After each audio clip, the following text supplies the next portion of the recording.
My husband, Frank Miller, was a man of habits. The kind of man who believed life ran smoother when you respected the clock. Breakfast at 7, evening news at 6. Pills lined up neatly like soldiers waiting for orders. Even when his body started failing him, his discipline never did. So when the funeral director leaned over and whispered, "Mrs. Miller, would you like us to wait a few more minutes?" I shook my head. "No," I said quietly. Frank hated delays. The chapel felt wrong. Too clean, too shiny, too empty. 5 seats in the front row sat untouched, staring back at me like an accusation. Flowers everywhere, bright and cheerful, like someone misunderstood the assignment. I kept glancing toward the doors, half expecting them to open. They never did. That morning, our son Brian, 52 years old and always busy, sent me a single text. "Sorry, Mom, work exploded. Can't get away." No call, no voice, just words on a screen. Our daughter Melissa didn't text at all. 2 days earlier, she'd left a voicemail, light and rushed, like she was canceling lunch. "Mom, I really can't rearrange my appointment. You know how anxious that stuff makes me. Tell Dad I'll come see him soon." Soon, as if death waits for convenience.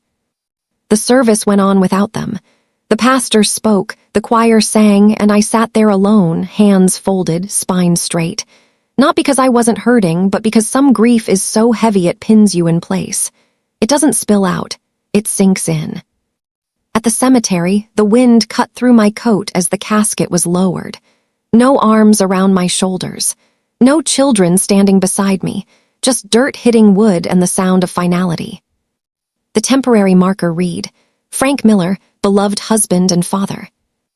In my mind, another word appeared, sharp and unforgiving. Forgotten.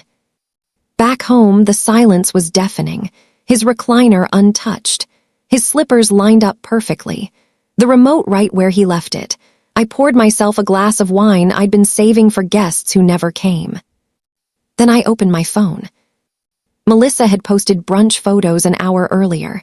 Smiling, mimosas, caption, "Living our best life." Brian posted from a golf course. New clubs, big grin, perfect weather. I locked the screen and set the phone down. Tomorrow, I decided I would call the lawyer. Quietly, cleanly, permanently. Because if I was the only one who showed up for Frank's final goodbye, then I would also be the only one deciding what came next. The law office smelled like old paper and lemon cleaner, the kind of place where secrets lived longer than people. Harold Jensen had been our attorney for almost 3 decades. He handled our first mortgage, the lake cabin paperwork, and the will Frank and I signed years ago when life still felt predictable.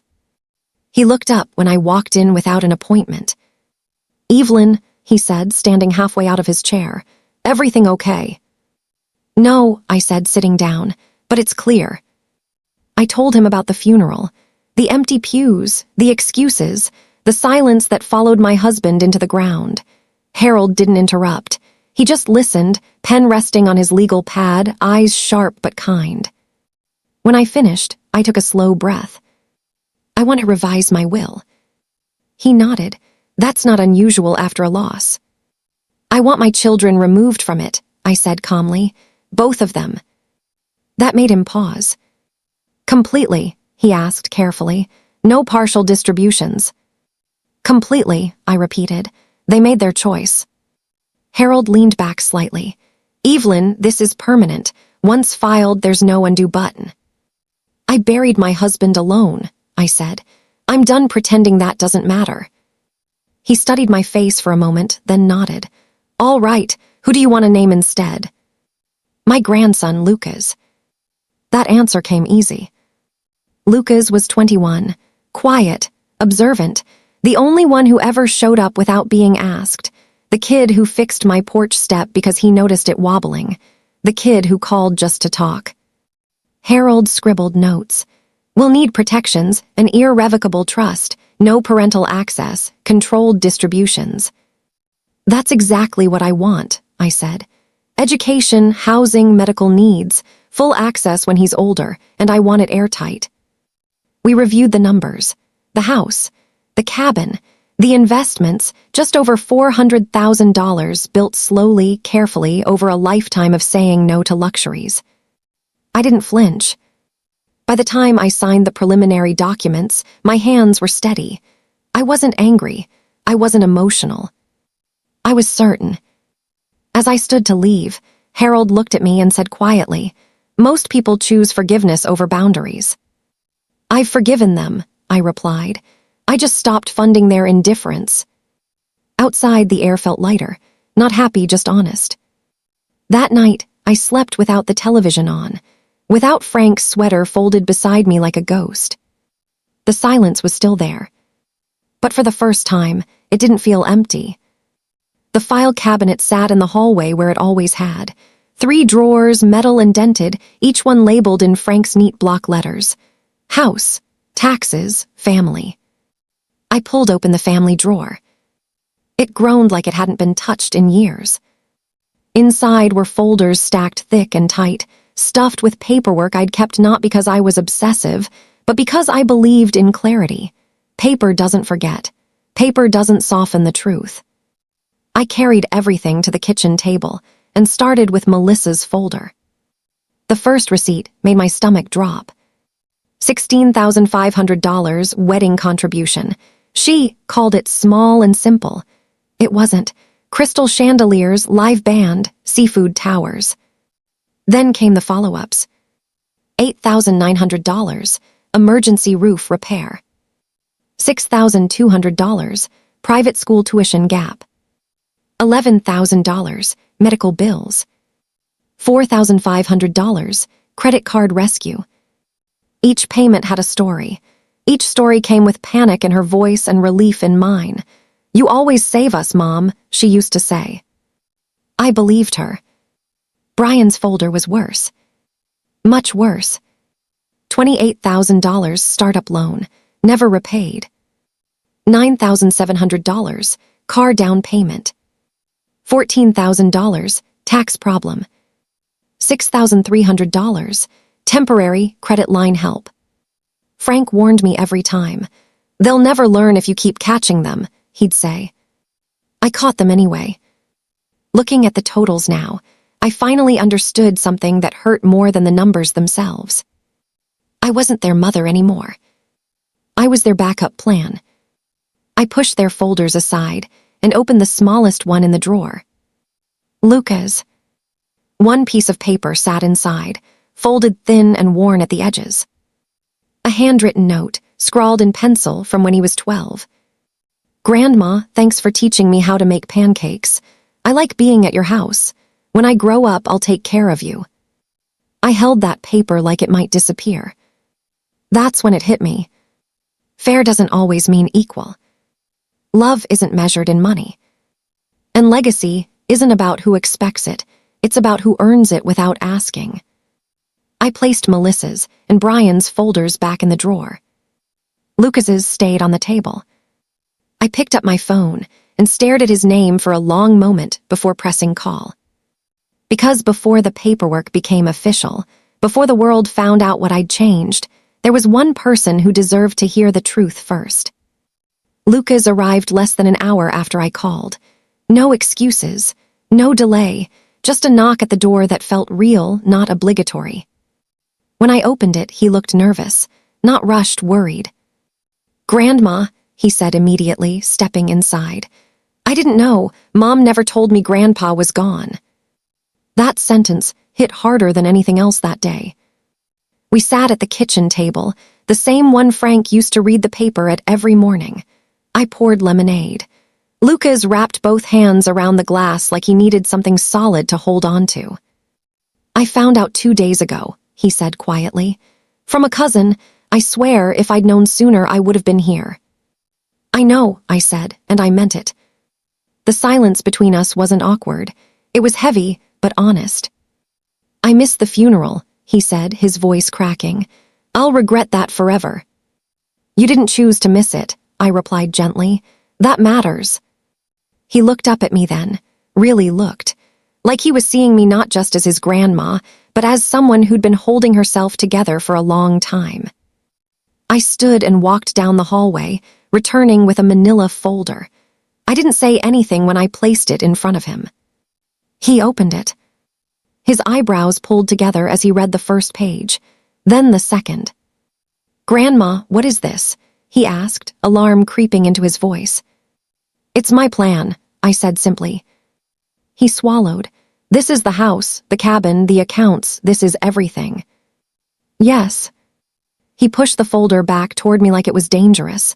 "I can't take this. Why me?" I didn't raise my voice. I didn't list their failures.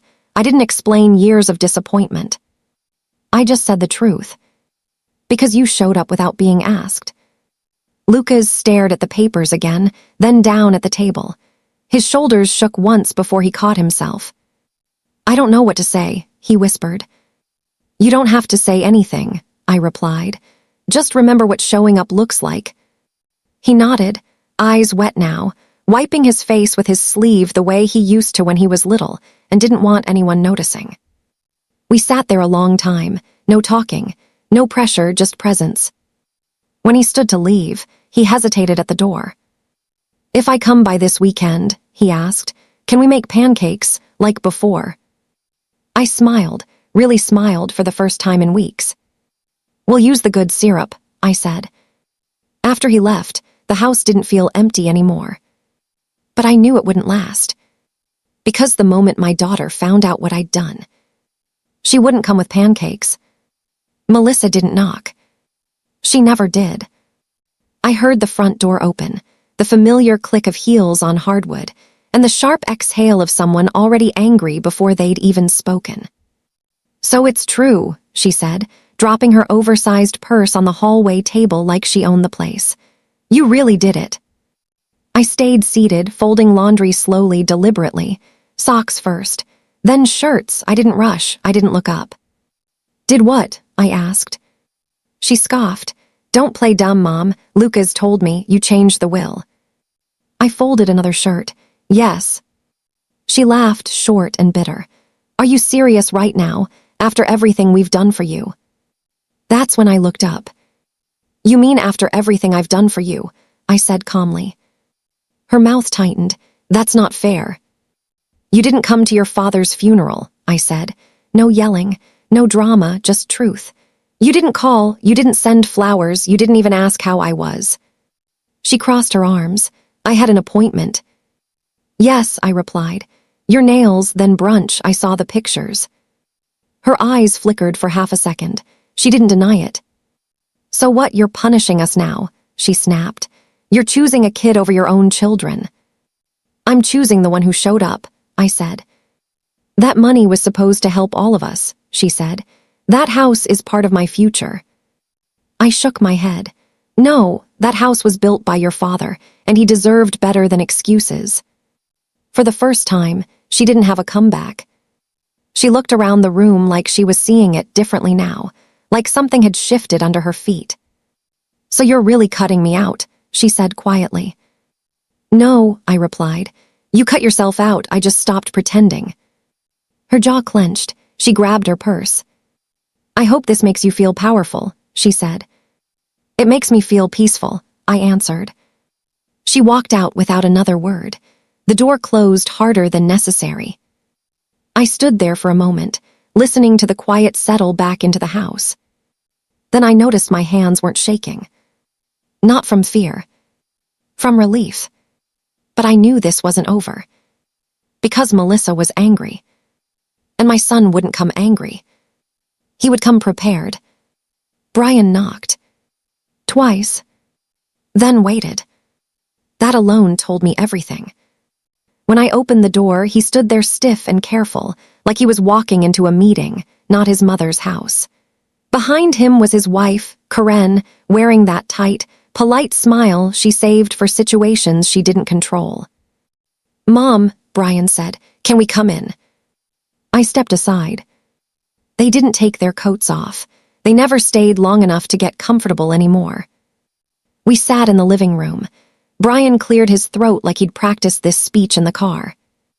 "I heard you changed the will," he began. "I did." Karen crossed her legs slowly, deliberately. The diamond on her hand caught the light like punctuation.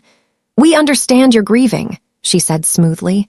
"People make emotional decisions during times like this." I looked at her. "You didn't come to the funeral either." She blinked once. "I had a work dinner, important clients." Brian shifted. "Mom, I should have called. I should have been there. I just didn't know how to handle it." "You handled it by staying away," I said. Silence. Brian tried again. "We're not saying you don't have the right to do this. We're just saying it's extreme." "What's extreme?" I replied softly. "Is burying your father alone." Karen leaned forward. "Lucas is young. He's not equipped to manage property, investments, this much responsibility. He could be influenced."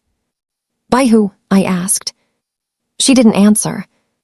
Brian rubbed his hands together. "You always taught us about forgiveness."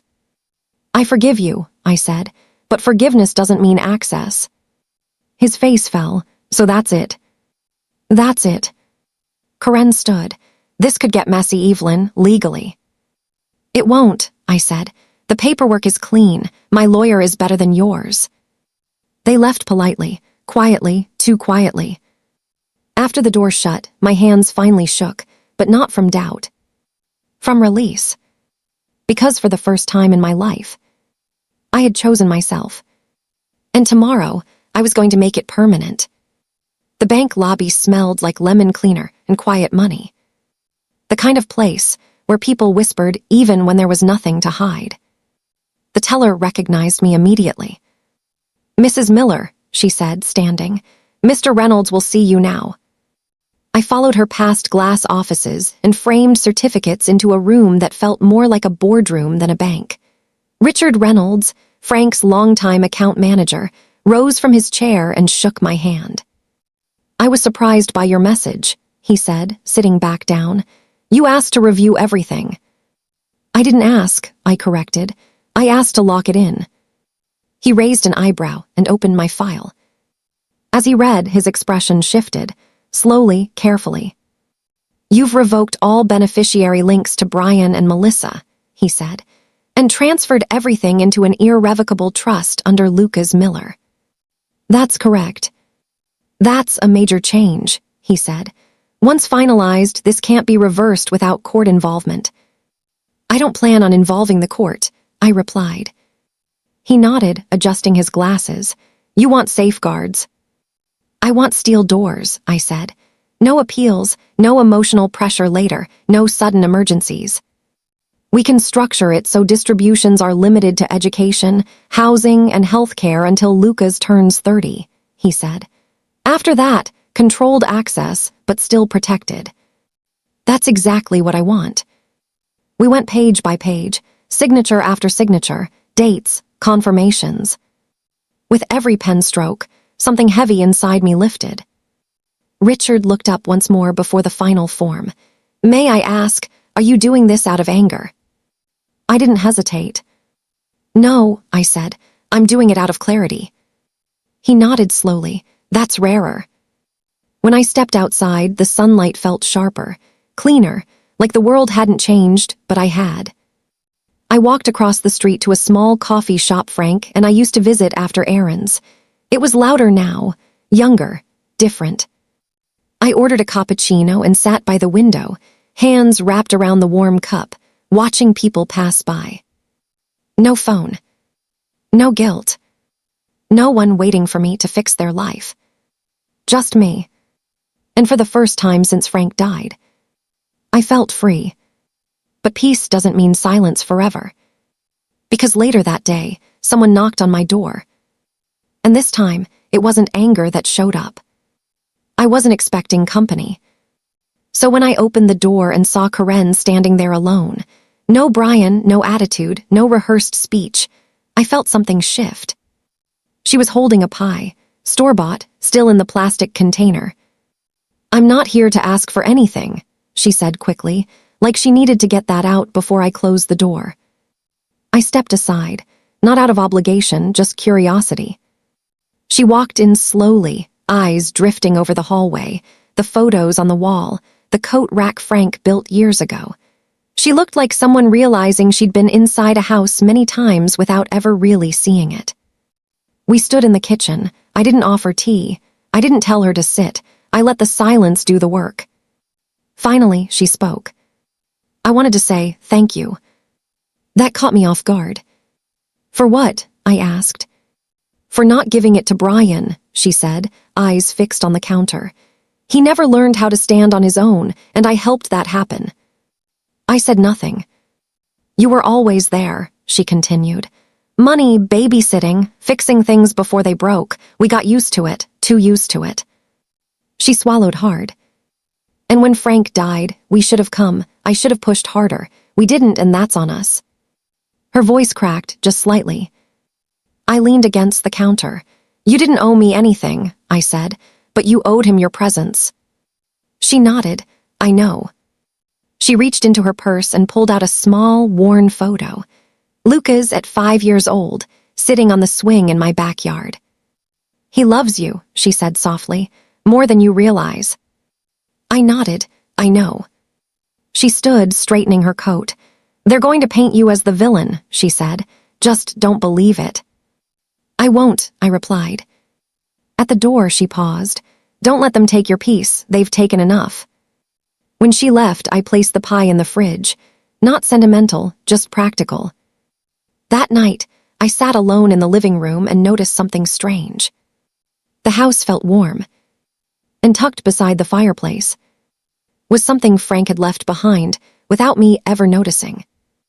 That night, the house was quiet in a way I hadn't felt before. Not empty, not heavy, just still.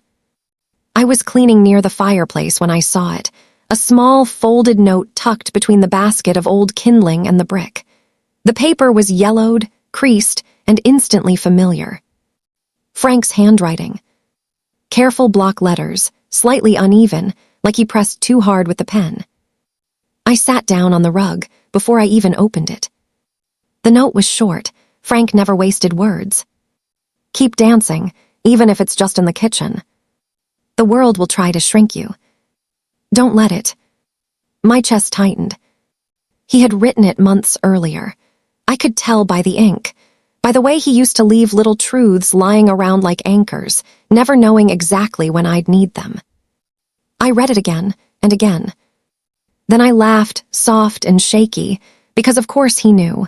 Not the details, not the paperwork or the fights that followed, but the weight. He knew what life would try to do to me once he was gone. Make me smaller. Make me quieter. Make me convenient. I stayed there on the floor for a long time, the fire cold, the room dark except for the lamp by the couch. I wasn't crying the way people expect grief to look. No sobbing, no breaking apart. Just tears sliding down slowly, like something loosening its grip. I folded the note carefully and slipped it into my pocket. Later, I turned on the record player Frank never fully fixed. It skipped every third line, just like always. I didn't bother correcting it. I stood in the living room barefoot and swayed, not really dancing, not really standing still either. My knees reminded me I was 79. My heart reminded me I was still here. Still allowed joy. Still allowed space. Still allowed peace. Before bed, I opened the window just enough to let the cool air in, the kind that smells like fallen leaves and change. As I lay down, I realized something important. I wasn't waiting anymore. Not for apologies. Not for approval. Not for my children to become different people. I had already chosen myself. And tomorrow, for the first time in years, I would wake up without dread. Because the next chapter of my life wasn't about loss. It was about what I was finally getting back. The first snow came quietly. Not a storm, just a soft dusting that settled over the yard like the world was exhaling. I stood at the kitchen window with a mug of coffee, watching it fall, feeling no rush to be anywhere. Out front, Lucas was tightening the new railing on the porch. He hummed under his breath the same way Frank used to when he worked with his hands. Focused, patient, present. It had been weeks since I signed the final papers. No dramatic fallout, no apologies. Just silence from Brian and Melissa. A single text from my daughter days earlier. Hope you're happy with your choices.